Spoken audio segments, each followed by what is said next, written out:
हमारे देश का मैनचेस्टर भिवंडी, हालांकि ये जो मैनचेस्टर है एक सिटी है, ये लंदन में है, मगर हमारे देश का जो मैनचेस्टर कहा जाता है भिवंडी को कपड़ों के कारण। लंदन के मैनचेस्टर में भी कपड़ों का ही बड़ा कारोबार है। इसी तरह से हमारे देश में जितना कच्चा कपड़ा तैयार होता है उसका 35% कपड़ा भिवंडी शहर से तैयार होकर भिवंडी शहर के बाहर या विदेश में जाता है। भिवंडी शहर में ही नहीं, पूरे देश में लोकसभा का चुनाव अपनी गर्मी दिखा रहा है और भिवंडी शहर में दो बड़ी पार्टियां, भारतीय जनता पार्टी और कांग्रेस पार्टी के अलग अलग उम्मीदवार मौजूद हैं, जिसमें से पूर्व महापौर और पूर्व सांसद सुरेश टावरे को इस बार कांग्रेस पार्टी ने टिकट दिया है। हालांकि इससे पहले विश्वनाथ पाटिल को टिकट दिया था और वो चुनाव हार गए थे और उस वक्त जीत जो मिली थी भारतीय जनता पार्टी के उस वक्त के उम्मीदवार कपिल मोरेश्वर पाटिल को, जो भिवंडी शहर के लोकसभा के मेंबर ऑफ पार्लियामेंट हैं। और इस बार भी उन्हें भारतीय जनता पार्टी ने दोबारा टिकट दिया है और सभी पार्टियां अपने अपने अंदाज में अपने अपने उम्मीदवारों को जिताने के लिए काम कर रही हैं। हालांकि भिवंडी शहर में लोकसभा का चुनाव कुछ गर्मी बहुत कम दिखाई दे रही है। हालांकि यहाँ का जो तापमान है गर्मी का वो बढ़ा हुआ है। ऐसे में आज हमारे साथ शेख जाहिद मुख्तार भिवंडी शहर के एक सामाजिक शख्सियत हैं और मेरे साथ या मैं उनके साथ कई मिशन में हम लोगों ने काम भी किया है। एक बड़ा मिशन 1999 में जब कारगिल में अटैक हुआ था पाकिस्तान द्वारा, तो उस वक्त भी हम दोनों कारगिल तक एक साथ गए थे। फिलहाल भिवंडी शहर की जो सियासी सरगर्मियां हैं उसमें इनका बड़ा हिस्सा है और भिवंडी शहर के दीवान शाह क्षेत्र में रहते हैं। जाहिद मुख्तार, फिलहाल भिवंडी शहर में लोकसभा का चुनाव, ये समझ लीजिए कि थोड़ा सा वक्त बाकी है और वोटिंग भी होना है, तो क्या कहेंगे फिलहाल भिवंडी शहर की जो हालत है, क्योंकि भिवंडी शहर में 50% लूम बंद है। यहाँ का जो दूसरा उद्योग है मोती कारखाना, वो भी करीब करीब बंद है। तो ऐसे में आप किस पार्टी के उम्मीदवार का सपोर्ट करेंगे या क्या देख रहे हैं इन उम्मीदवारों में? देखिए, हम तो किसी का सपोर्ट करने की बात नहीं कर रहे हैं। यहाँ पे मैं कहना चाह रहा हूँ कि पिछली बार मैंने एक विश्वनाथ पाटिल नाम के शख्स का जो है पैराशूट से लाया हुआ कैंडिडेट का मैंने सपोर्ट किया था और उसकी काबिलियत मैं समझता हूँ, या तो उसकी जो है ताकत जो वो है, जो बुनकर समाज का तकरीबन 2.25 लाख वोट लेकर और अपने दूसरे समाज कुमनी समाज जो है, जो यहाँ से वाड़ा मुखाड़ा जो भी यहाँ रहते कुमनी समाज, उनकी मांग को पूरी मनवा लिया है। वोट लिया बुनकर समाज का और फायदा पड़ा है कुमनी समाज को।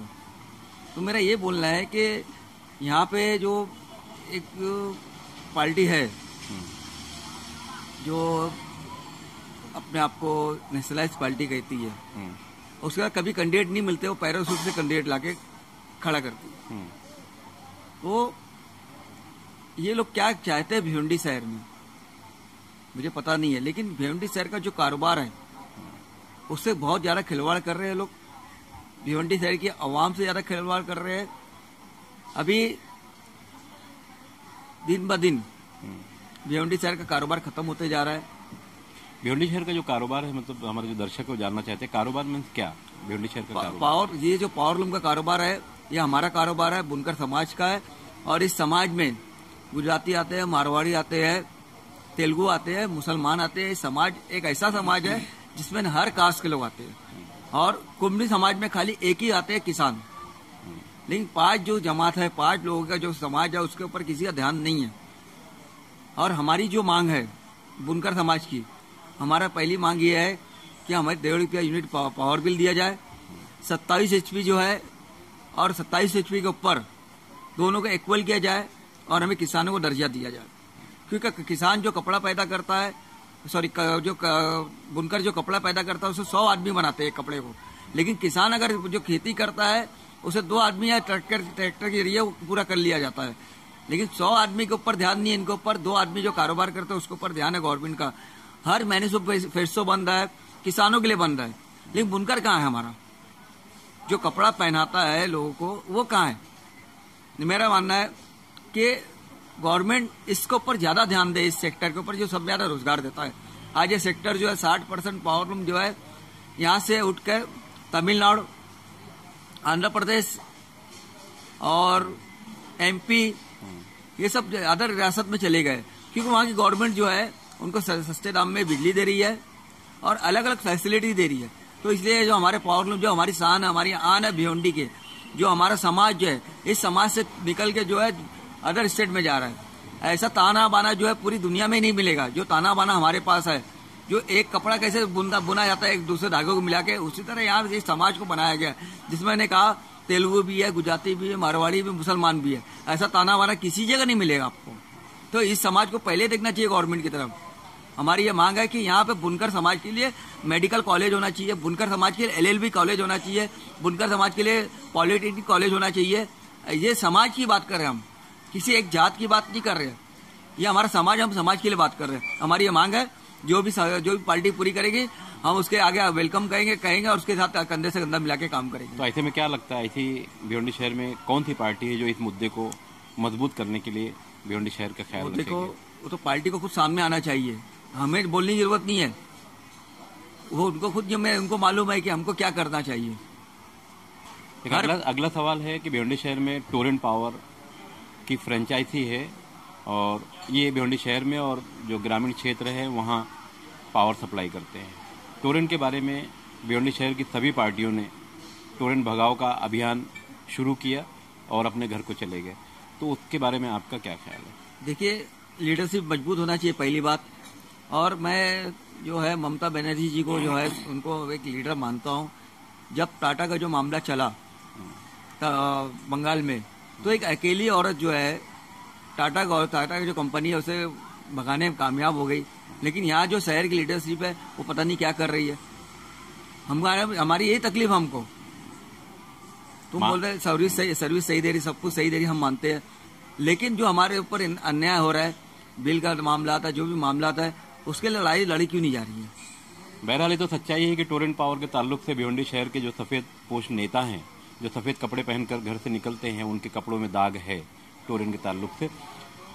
पूरे भारत में किसानों की जो आत्महत्या का मामला है उसमें महाराष्ट्र 1 नंबर पर है। यहाँ भारतीय जनता पार्टी की सरकार है, उसके बावजूद किसानों की आत्महत्या का मामला बढ़ता ही गया, ये जग जाहिर है। बहरहाल कांग्रेस पार्टी का उम्मीदवार यहाँ मौजूद है, भारतीय जनता पार्टी का भी उम्मीदवार मौजूद है। शहर के जो लोगों की मांग है, टोरेंट पावर सबसे बड़ा मसला है, क्योंकि अगर पावर का मामला सही होगा तो ही भिवंडी शहर का लूम का जो उद्योग है या मोती कारखाने का जो उद्योग है या इस तरह के और भी छोटे मोटे जो कारोबार भिवंडी शहर के वो चल पाएंगे। हालांकि टोरेंट पावर की जो पॉलिसी है उस हिसाब से तो देखने में नहीं आता, क्योंकि टोरेंट पावर ने यहाँ के, मेरी जानकारी में लगभग 80% नेताओं को उनके गले में अपना पट्टा डालकर रखा है और भिवंडी शहर की आम जो पब्लिक है, आम जो लोग हैं, वो परेशान है टोरेंट पावर से। इसलिए कारोबार बर्बाद होता जा रहा है, खास वजह टोरेंट पावर ही है। एक अगला सवाल है कि 29 तारीख को भिवंडी शहर में वोटिंग होनी है लोकसभा के लिए। 2 बड़ी पार्टियों के लोग हमारे सामने हैं, भिवंडी शहर के मतदाताओं के सामने हैं। सुरेश टावरे कांग्रेस पार्टी से और भारतीय जनता पार्टी से कपिल मोरेश्वर पाटिल। तो भिवंडी शहर के मतदाताओं से आप क्या कहेंगे? मेरा ये भिवंडी शहर के मतदाता से बोलना है कि तुमने अपने आप को पहचाना नहीं है। एक समाज का आदमी, कुमनी समाज का आदमी जो है विश्वनाथ पाटिल, वो अपने समाज के लिए हर मांग मनवा लेता है और तुम एक इंतजार में बैठे हो कि हमारे तरफ कोई आएगा। आज पूरे भिवंडी शहर में इलेक्शन लगी नहीं रहा, आपको समझ में नहीं आ रहा होगा।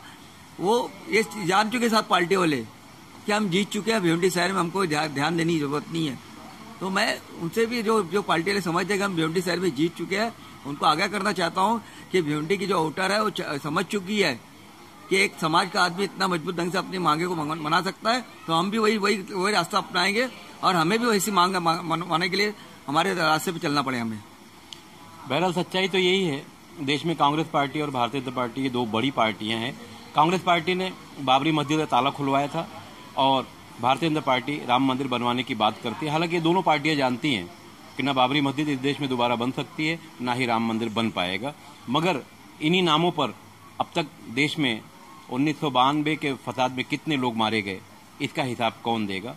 मैं बीएसएस के लिए खान फखर आलम।